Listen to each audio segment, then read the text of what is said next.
মসজিদে যাবে নামাজ পড়তে, বড়লোকের ছেলে দেখে সেখানে যে তার ফুটানি দেখাতে হবে, তার বডিগার্ড থাকবে, তার জন্য জায়গা স্থান ঠিক করে দেওয়া হবে, তার গাড়ি ঢুকবে বলে সব গাড়ি বন্ধ হয়ে যাবে, তার স্পেশাল সিকিউরিটি ফোর্স যাদের কোনো লাইসেন্স নাই, কোনো নিয়ম নাই, কিছু নাই, রাস্তা বন্ধ করবে।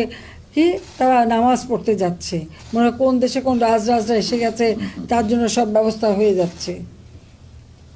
এটা এই বৈষম্য কেন থাকবে? এটা কেন থাকবে? মানুষ যত উপরে ওঠে মানুষকে তত ভদ্র হতে হয়, হাম্বল হতে হয়। আর আমাদের উল্টো। আর উল্টো হয় কেন? হঠাৎ একেবারে নিচের থেকে পয়সার জন্য যখন বেশি উপরে উঠে যায় তখন মনে করে মুইকি হনুরে, সেই মুইকি হনুরে যে তখন ওই সম্পদ দেখাতে চেষ্টা করে।